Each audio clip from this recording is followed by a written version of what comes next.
Sick with it. Yo, synchronized. Yo, you know the only sad thing is that when I'm recording, I can't monitor my own volume levels. A little bit of a bummer, but I'll live. I mean, I is mean, what it is. first world problems. Yeah. All right, let's start. Welcome everybody to the 90s First, the podcast that is all that in a bag of chips. My name is Mike, and to my right in the camera, but to the left of the screen is Jelly. How you What's up, doing? everybody? Yo, I'm doing great. That's good, man. I feel like it's been a minute since we've podcasted. Yo, too long. How's Life work happens. going, everything? Family going well? Oh man, work is insane a little bit. I've been super busy, and then family life is also insane. But that's because there's 2 kids, so it's always crazy with kids. Oh, yeah. 2 kids. Insane. I know you know the feeling. Yes, I am well aware. In fact, I am watching 2 of them right now. We'll be more than likely interrupted here. Yo, welcome to life. Well, man, it's on to the next episode. This week we have a cartoon releasing Saturday morning for those listening to it this weekend. Otherwise, Wednesday early for those who support us on Patreon. And speaking of Patreon, Jelly, you want to tell us how this whole thing operates? Patreon, super easy, everyone. We would love your support there for as little as $2 a month, or as much as you want to give us, really, because there is no limit. But we have a couple different tiers. We've got $2, we've got $3, and then we've got is it $9? 6 and 9. 6 and 9. We have 4 tiers now. That's right. Gosh, I forgot about Yep. the extra one. So yeah, 2, 3, 6, and 9. And you get the same amenities at every level. We used to have differentiated, but now whatever you guys want to support us at, we would love your support no matter what it is, and we want to give you guys the same access to all the stuff we're doing. So for $2, $3, $6, $9 or more, you get the access to everything. Visit us on Patreon, see what we offer, and we would love to have you there. You get a little bit extra content, articles, extra episodes. We do a secret little movie podcast that no one else hears about, just on Patreon. So yeah, come visit us. Visit on Patreon, hit us on our socials, ask us about it, and we'll link it. We'll tell you all about it. We'd love to have you there. Yeah. Speaking of our socials, we are on Twitter at the 90s First, and then on Instagram at the 90s First _podcast. We are also on Facebook. Just search the 90s First, and you should find us there. Also, thank you for Discord for having a video suite that is pretty simple and easy to use for us to record our beautiful faces and our beautiful voices. I do not sound humble at all. Also, beautiful is suggestive. Yes, that is true. Well, Jelly, you ready to get into this? Yo, I'm super ready and very excited because, like I mentioned in our little Instagram clip and Twitter clip, I had not seen Doug before the little poll that we put out.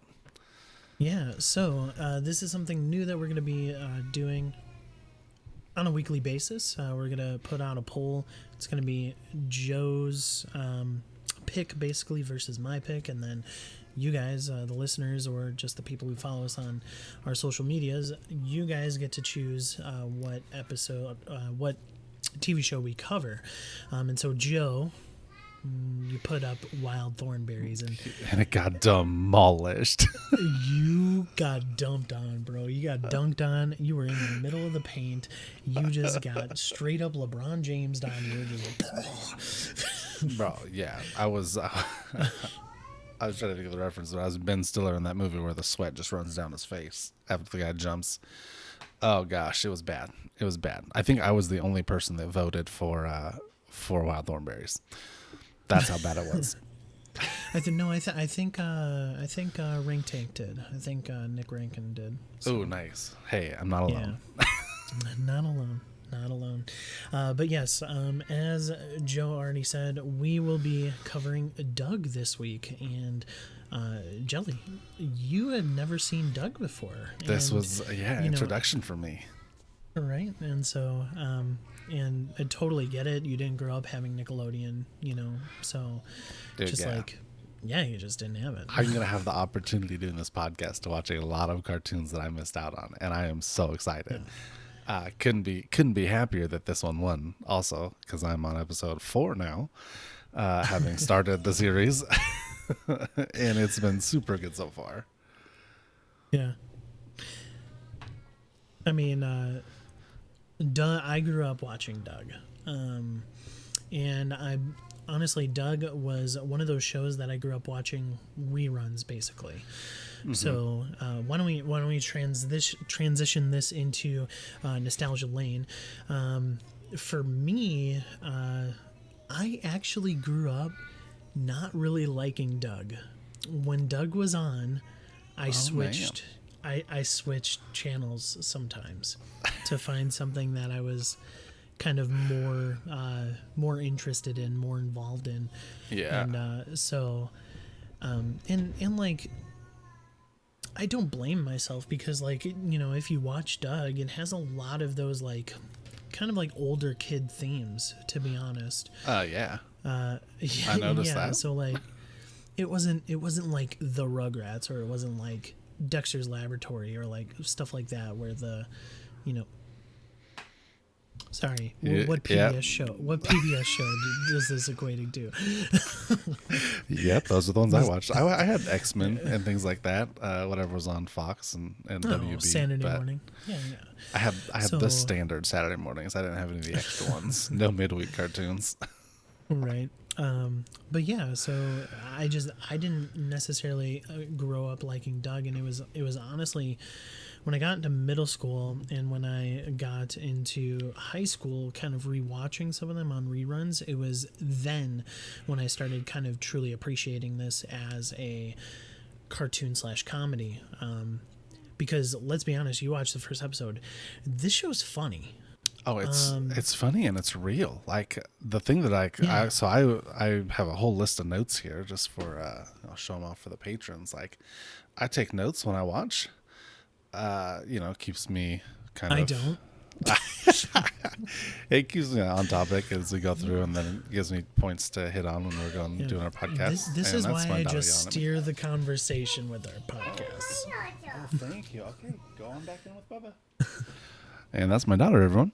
So a whole list of them. But like what I was hitting on is like the real life issues that they go over in just the first episode. Huge, like monumentally huge theme just for the first episode alone. And I was impressed and kind of shocked by it because for kids it would go not over their heads, but it would be like subliminal messaging almost.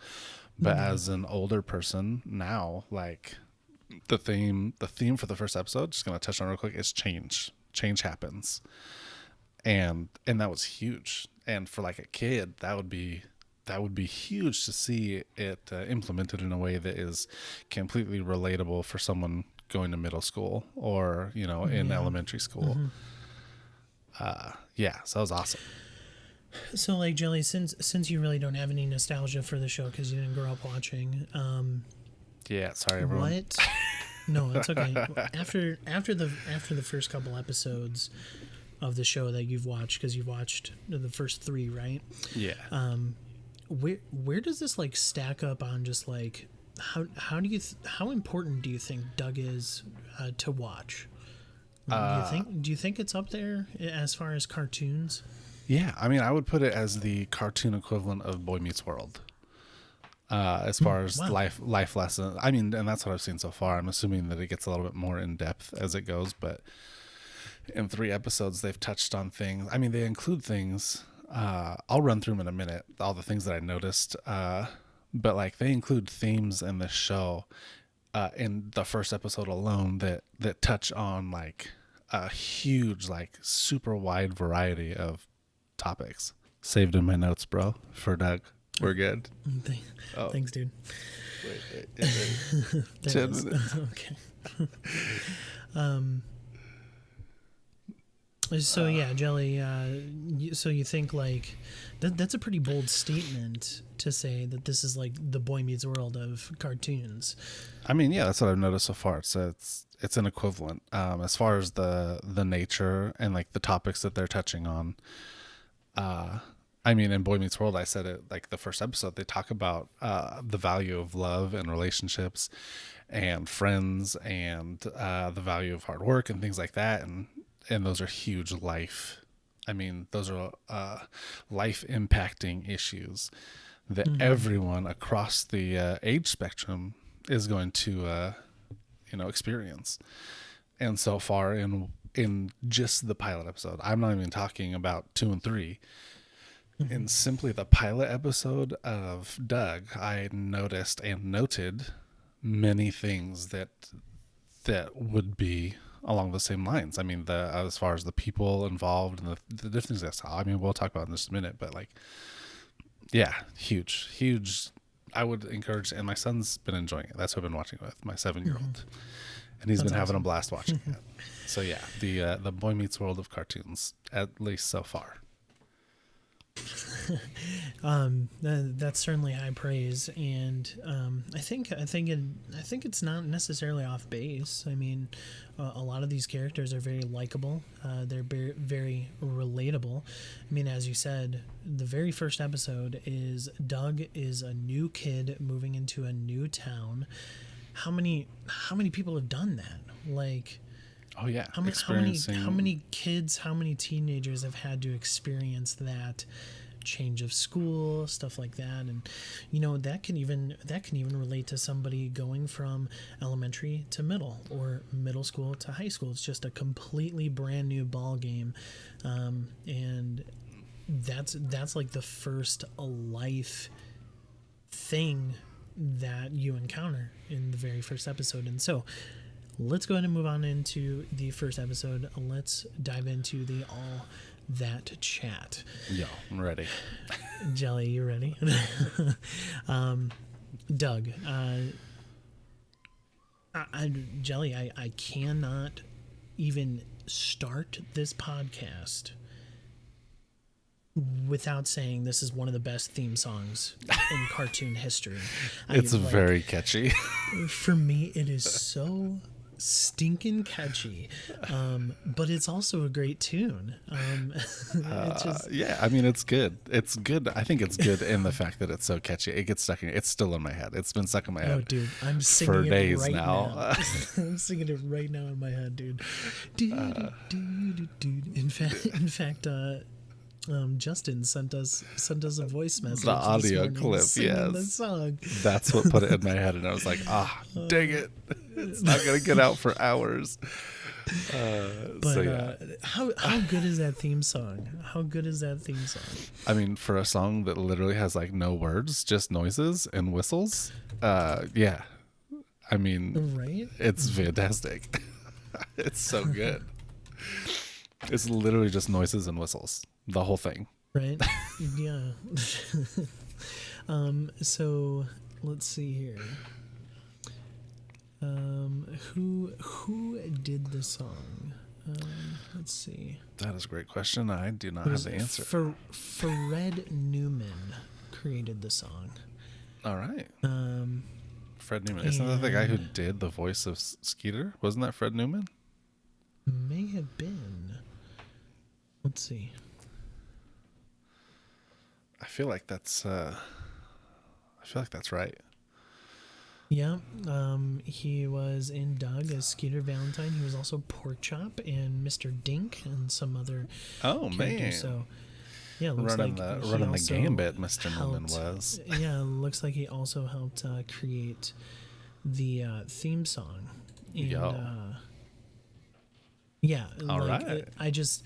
I love this theme song, and like we said, it's catchy to the point where I will randomly whistle this, even if I haven't watched Doug in ages. Like the Doug theme song just somehow can magically pop up in your head, and you're totally okay with it. It's like, if I have this song stuck in my head, I'm good. I have good vibes.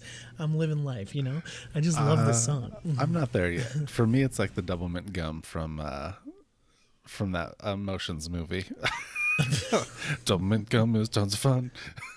So it's to the point where it's stuck in my head, and it's not a great thing, but it's super catchy, and I will succeed that point. It is very catchy.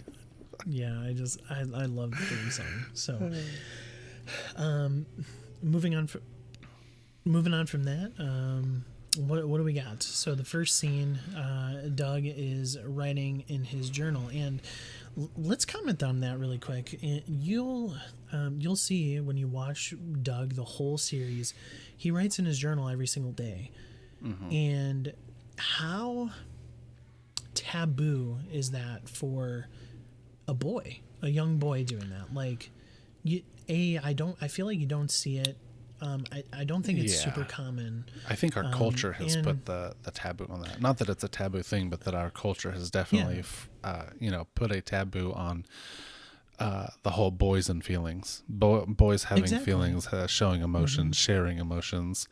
And even in this, like, he does, they do a good job of him sharing with his friends. But, I mean, the whole thing, at least what I gathered from it, is we are kind of privy to his diary. The show is like us getting a glimpse into the diary entry, or like that's how the show happens. Is we get to read the diary entry, and then it's painted for us as the episode. And I'm not sure if that was the intention, but that's kind of what I got out of it. And I think that's cool. I think that may be part of the intention, but also, whoever the writers are for each of the episodes, I think it's a powerful statement. For sure, yeah. For sure. Like, I think to have the main character of a new TV show, the main character have a journal, as well as each and every single episode gonna have a journal entry about his life, like that. In the 90s, like, I was born in 92, this show came out in 91. I still feel like that was such a decade where it was just like, men, you have to man up. You can't be writing a diary. That's for girls. Like, diaries for you girls. play ball like a girl, Boys aren't allowed to have emotions. You can't share them. You can't say that you feel things.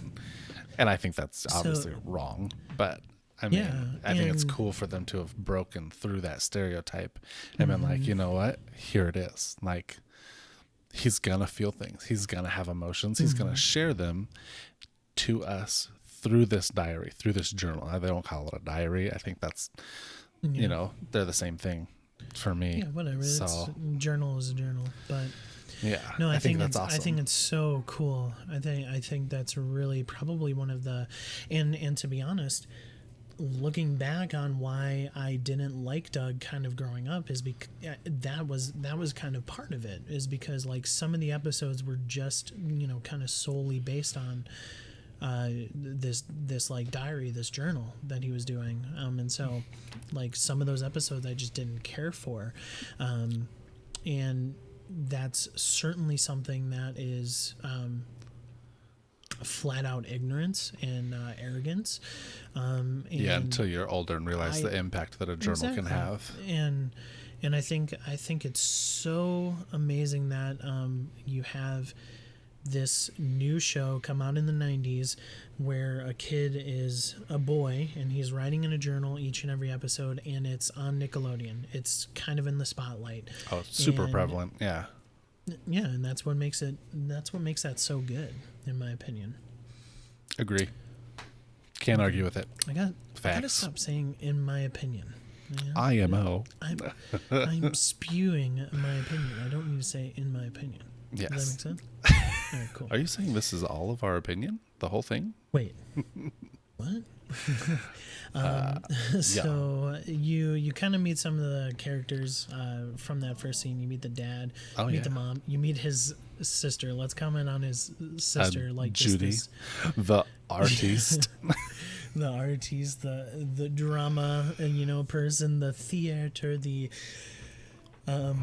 what's the word? It seems like a hoity-toity character, but art is still something to be proud of and to Oh, love. yeah.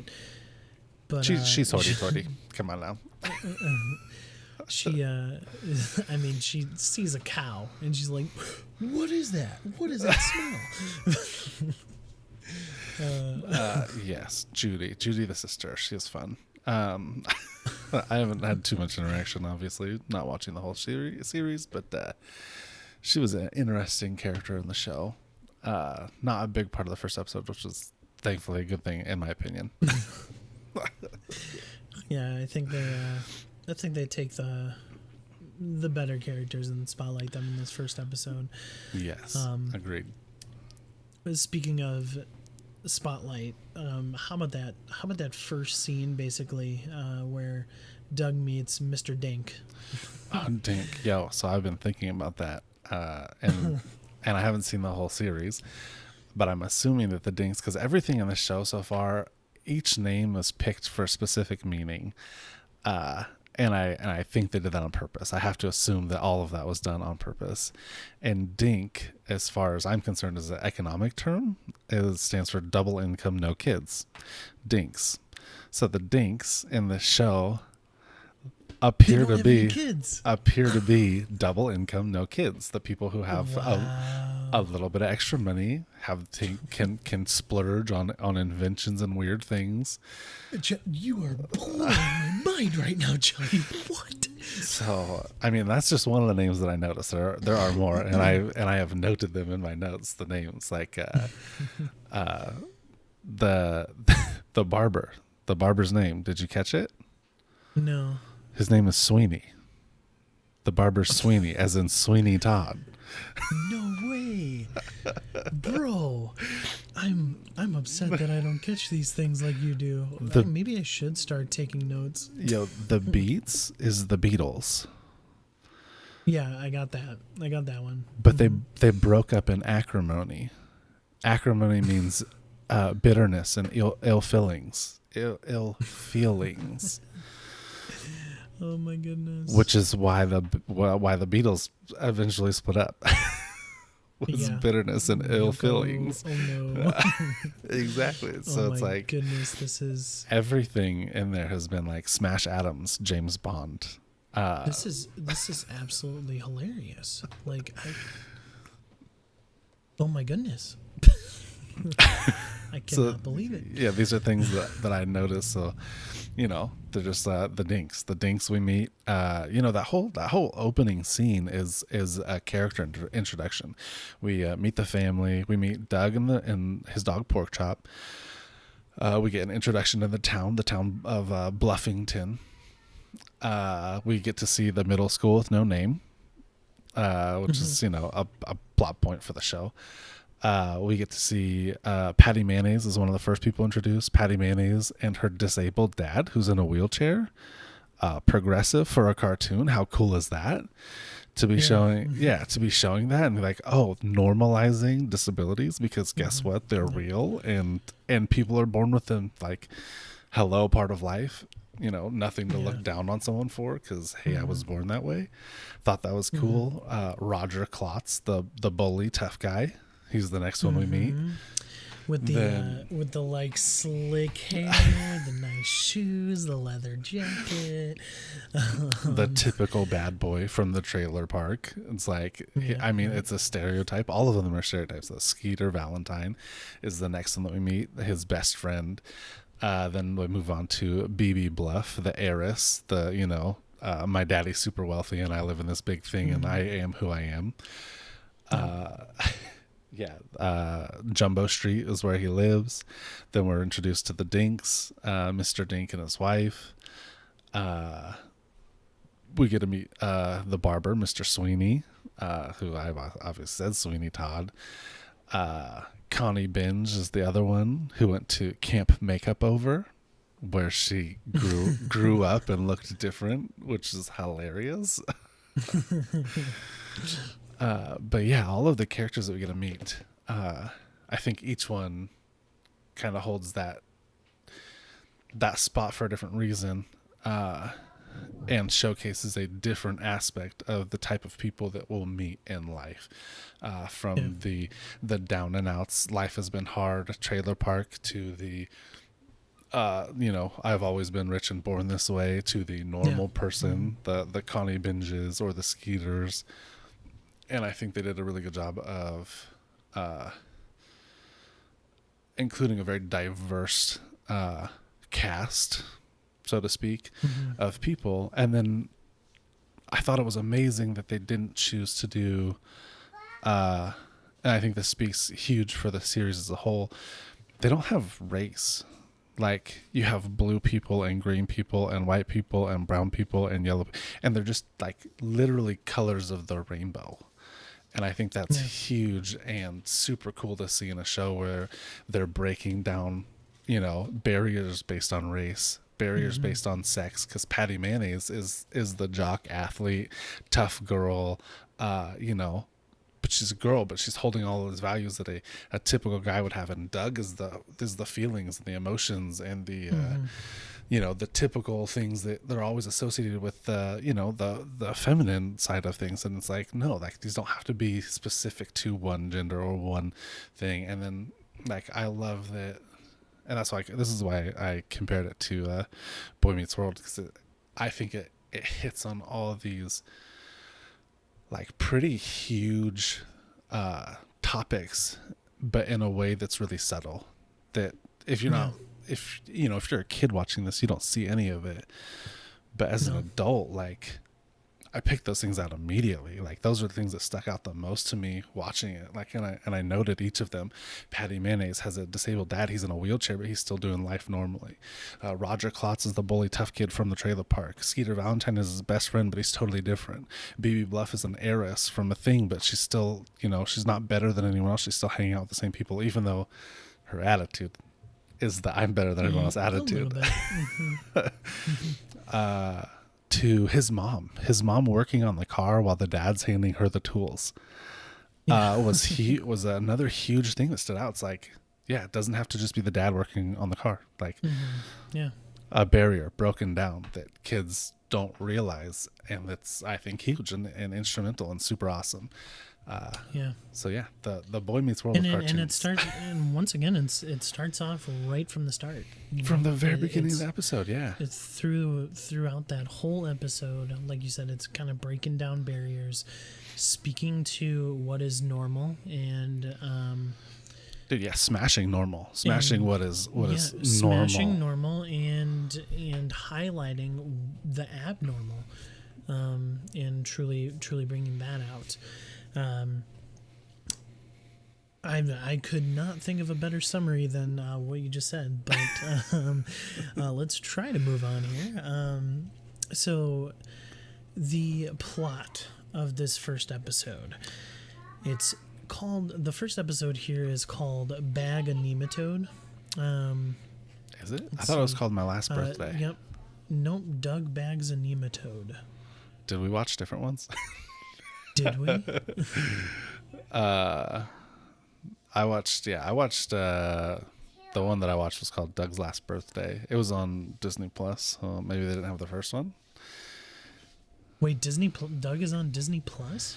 That's where I found it, yeah. What?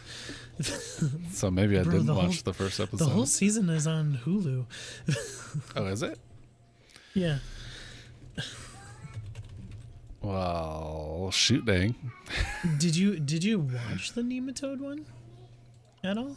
I'm gonna go with no. Well, this is interesting. So did I not watch the first episode? Am I going off of not the pilot? Bro, and you've been pretty good so far about it. Is it this? Are we talking about the same episode? No, we're not. So Doug bags a nematode is Roger convinces Doug about the myth, the folklore of the town, that there's these things called nematodes. Oh man! And Roger convinces Doug to try to go catch one, and they are non-existent. So, yeah, that is hilarious. Well, dang. The one that I watched is totally different and totally breaks down barriers and walls and stuff, man. Yeah, the episode. So the episode I watched is. No, dude, you watched the newer version of Doug on Disney. You didn't watch the. So there's another version of Doug that is Disney from 96 to 99. The original is 91 on Nickelodeon. Oh boy. Well, guess what? Disney did it right. I can tell you that right now. That means that I need to go back and watch the Nickelodeon version. I think you do, because that's the original hair. Hey, I'm cool with that, because watching this one has made me want to watch the show more. So I'll go and watch it.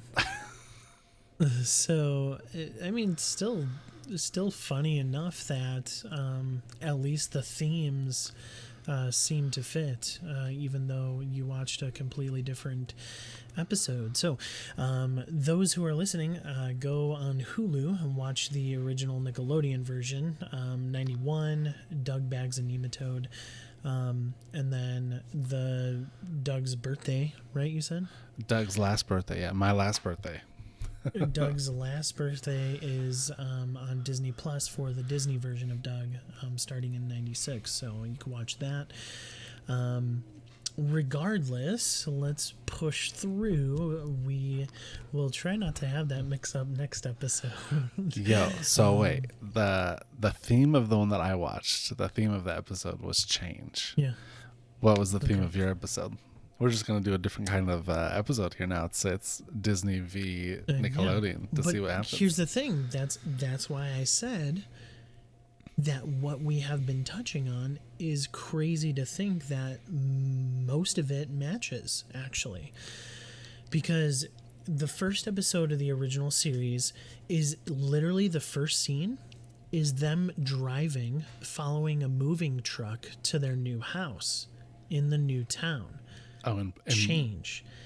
Oh. And Doug is scared because he's trying to find new friends.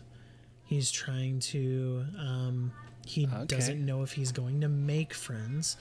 And so when Roger tries to make him, basically, like you said, he's kind of the bully. When Roger tries to make Doug find a nematode, a mythological creature that doesn't even exist, Doug does it, or he tries, because he's trying to fit in with certain crowds. Yeah. Because he's trying to make friends. And so the whole episode is just basically Roger.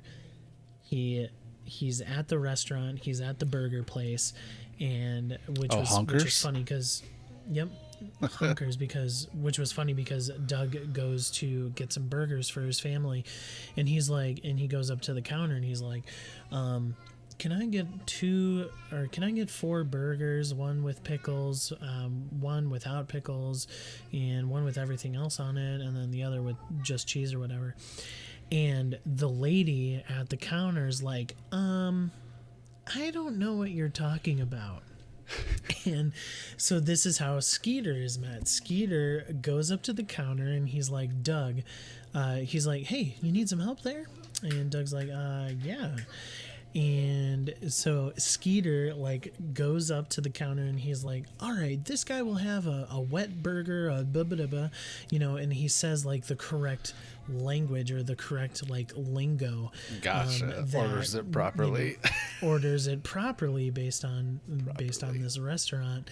So and then Doug goes, well, how do you order a salad from the salad bar? And Skeeter's like, 1 salad from the salad bar, please. So, just completely normal, but Doug doesn't know. So but basically, change is the theme of this first episode as well. The actual first episode.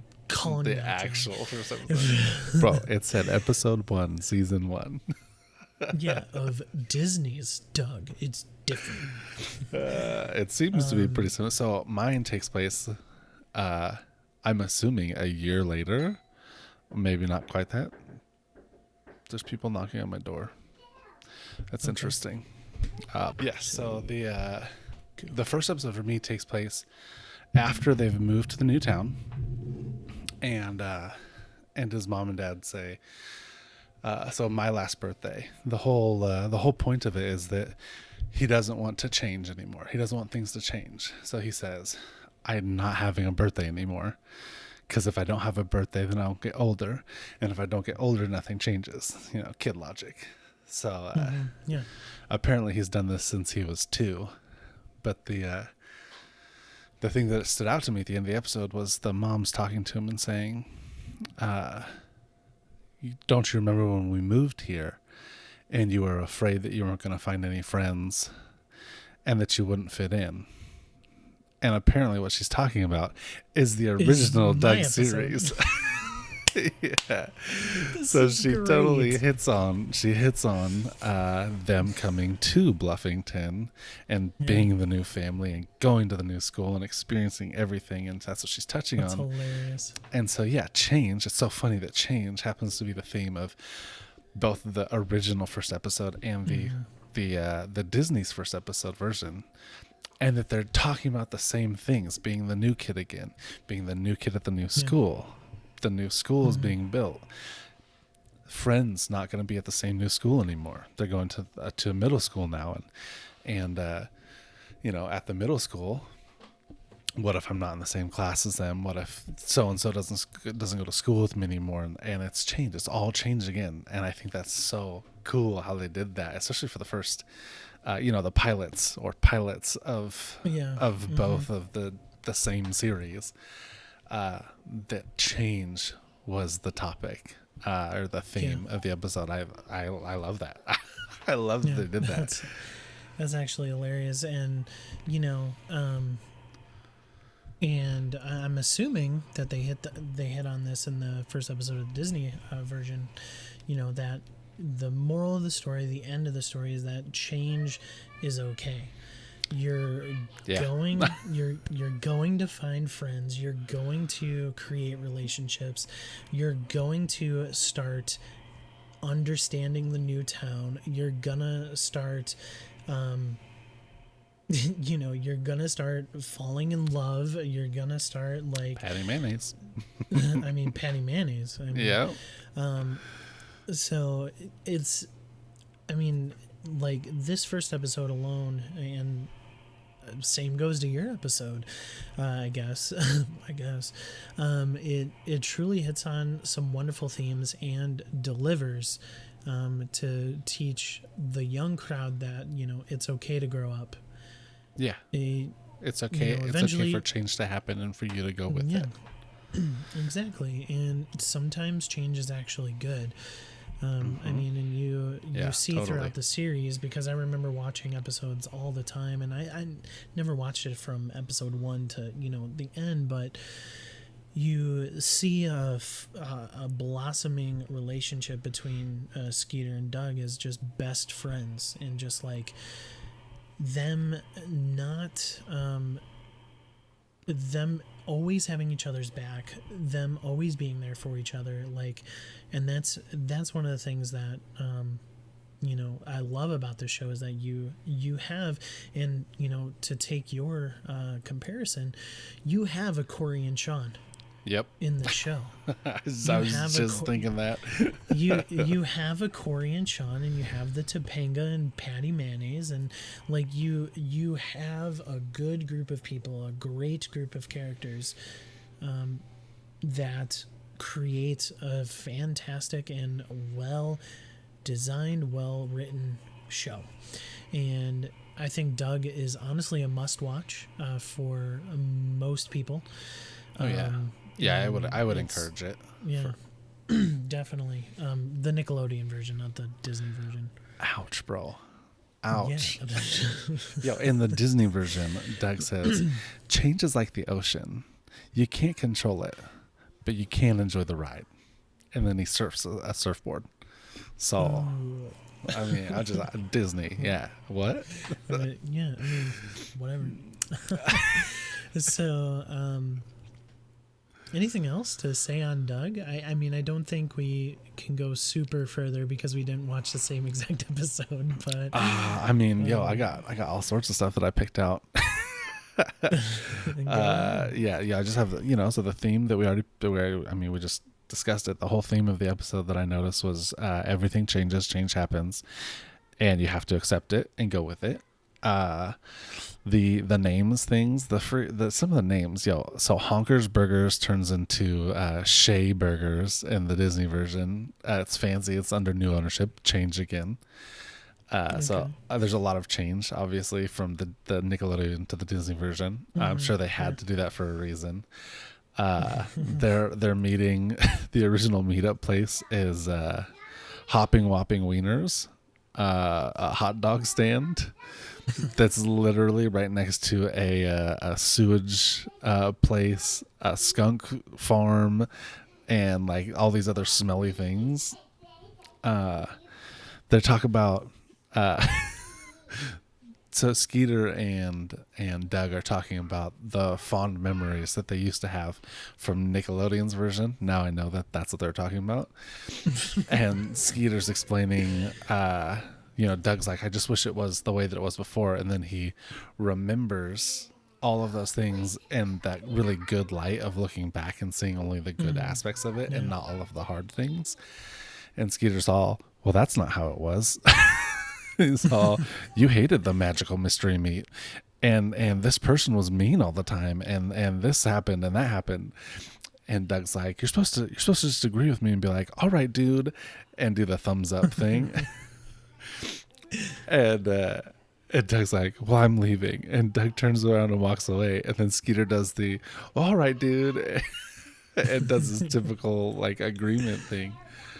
But yeah, there was references. They referenced.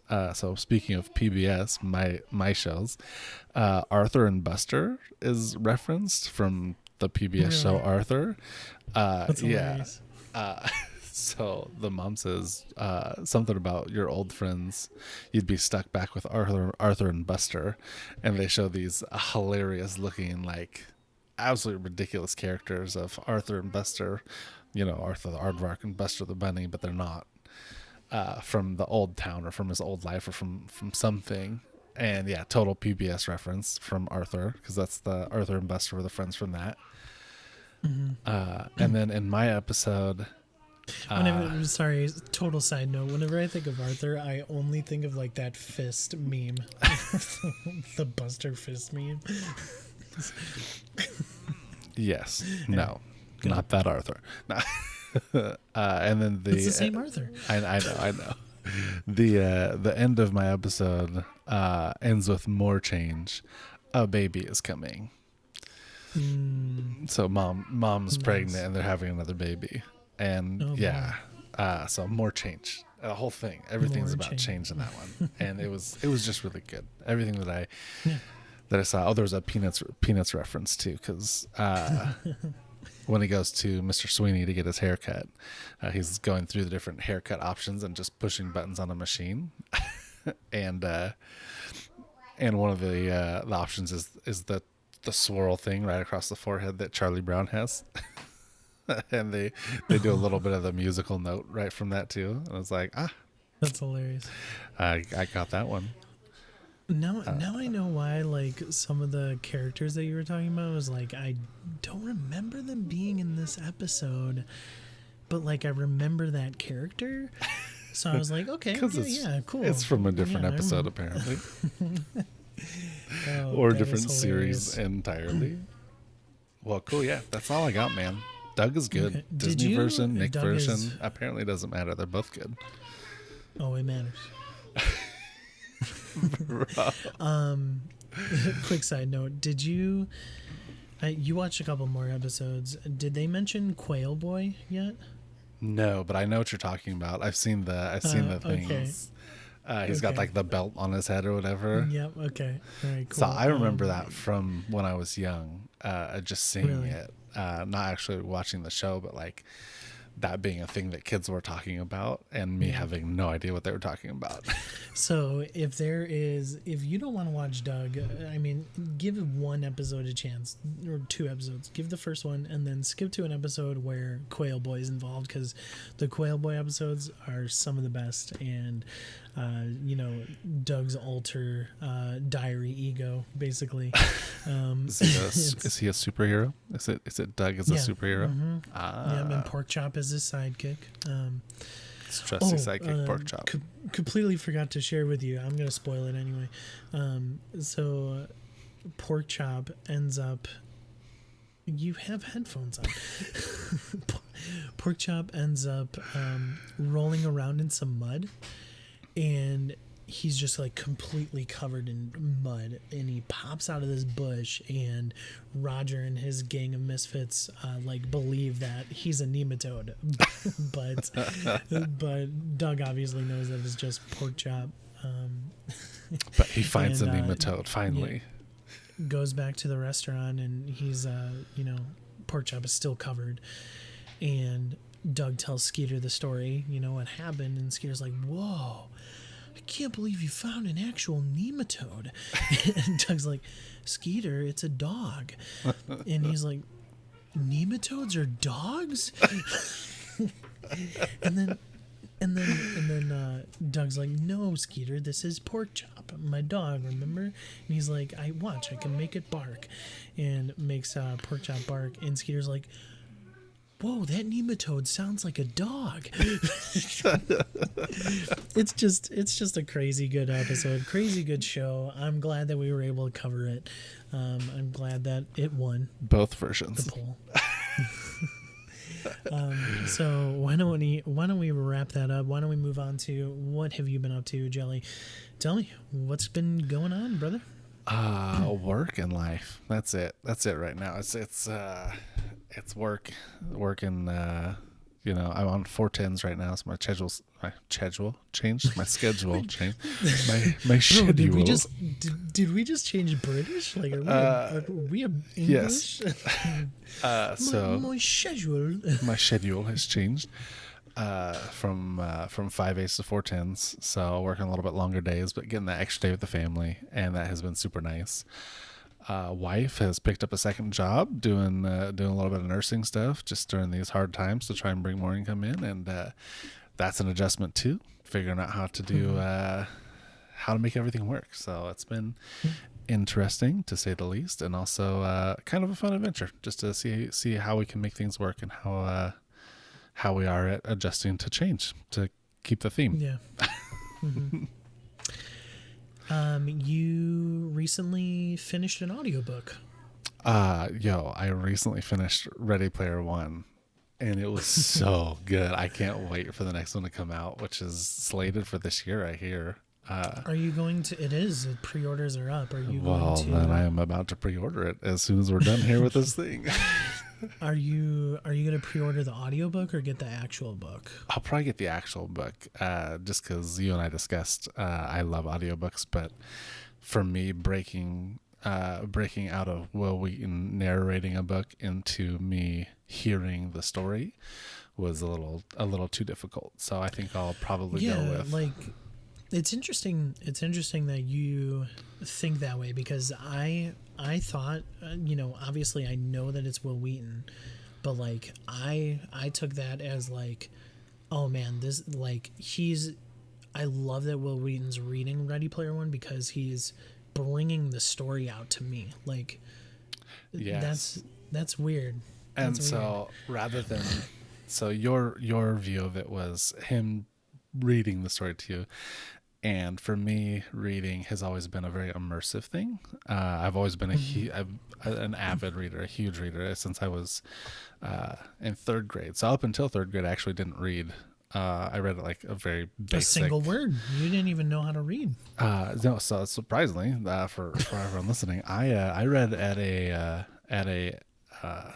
preschool to like first grade level through second grade. And then in third grade, I was still reading at about a first grade level. And my teacher worked with me every lunch on getting better. So by the end of third grade, I was actually reading at like a sixth grade level in 1 year. In 1 year, I went from so far behind to so far front. And from third grade on, this teacher changed my life. Mrs. Gilchrist. I will never forget her name. Miss Gilchrist changed my life. Yo, shout out to Miss Gilchrist. Miss G, if you're listening, Miss Gilchrist worked with me every day at lunchtime, got me from way behind to excelling in reading, and from that point on, I literally have not stopped being a reader, and I have loved fantasy books are my thing. Wish I was a reader. But yeah, I don't read fast. I started to read fast at one point and then realized that I was doing myself a disservice and all the stories I was reading a disservice. And so now I take my time and I read through and I completely immerse myself in the story, so much so that it's like it's bad because I'll be reading a book and still like it's like I had headphones on and was playing a video game. I'm completely unreachable unless you like shake me out of it. But yeah, so I will probably be ordering the hardback copy if there is one. Cool. and reading through for it. Sure. Yeah, my goal is to finish Ready Player One. It's only 15 hours, right? And I'm it's not too long. Hour and 15 in. So hey. like I tried the audiobook thing with it because it is really hard for me to actually read. Like Stephen King is so wordy. Yeah, he is. And that's why I like early Stephen King a little bit better. Like The Shining. Shining is so easy to read. Like it's just a much easier read to me. So I tried it on audiobook and I honestly think it was just like the particular voice actor that really just didn't keep me drawn in. So they make or break a book. That's why Ready Player One, like having Will Wheaton is it like I'm like all for it. Like let's go. Just sold on it. Like the story is just so good so far. I'm only in like chapter 2 or whatever, and I'm loving it, dude. So I think I'm actually gonna pre-order Ready Player 2 once I finish this as well. So nice. What else have you been up to? But me personally, so let me tell you a little story. Here's what I wish. This is never going to happen because video games are already too expensive to develop. But let me tell you, I wish that there was a feature where you can get back into a video game after taking months off, weeks off, whatever. And there's like this small tutorial that just tells you, hey, these are the controls and this is where you are at in the story.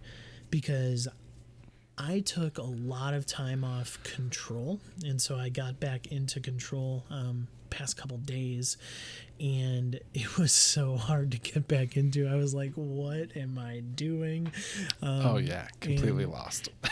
Yeah, and then the funny thing is that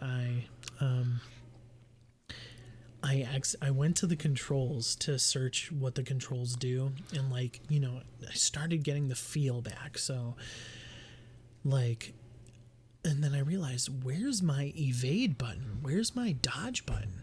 And I'm pressing every single button and it's just not working. And I come to find out that I go back to the controls and I accidentally unbinded the evade button. Oh, you remapped it, so you didn't have it. I didn't have it at all. So I was like, oh, then I put the actual button in that was supposed to be, and now I'm just loving it again. Control is so good. There's obviously frame rate issues, and I'm playing it on the best potential console, the Xbox One X, but the story is so engaging. The controls, the feel of the game, it feels like a great video game, So I think I'm going to stick to that for a little bit. Nice. I recently bought Prince of Persia, Warrior Within, and Prince of Persia 2 Thrones. I got on a sick deal, so for the PlayStation 2, once I move, I'll probably set that up and start streaming it again. But that is actually probably the biggest thing going on in my life right now. I am in the process of trying to sell my house and move. So No small feet, sir. yeah, no small feats. We need a bigger house. We're kind of outgrowing this. So just like, yeah. So we're trying to find a bigger place, more open concept place. And we found a house. We're just figuring out some things behind it, see if we actually can do it. So, yeah, that's basically what's been sucking my life dry right now. And then work. And then work. Working a lot, too. Always. So, Work, family, life, the usuals. so, Jelly, that's another episode of the 90s First. Yeah. How are we feeling about Doug? Doug, Disney, Nick coming at you. So glad we No, could bring Nick. it. And Disney. Oh my gosh. Stop hating on the big Disney. Calling you out. You didn't watch the actual first episode of Doug. How dare you? But I did take notes. Yes, I didn't take notes. All right. Well, hey, this has been the 90s First. For all you Patreon supporters, I want to thank you specifically.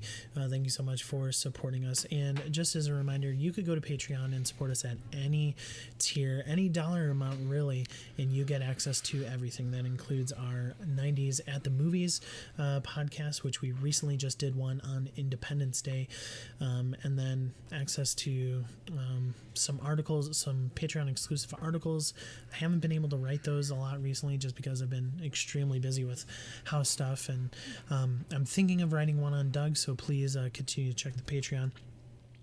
Some of the articles I will actually make public so that we can drive some people to the Patreon, and just so that they can check out some of the other content as well.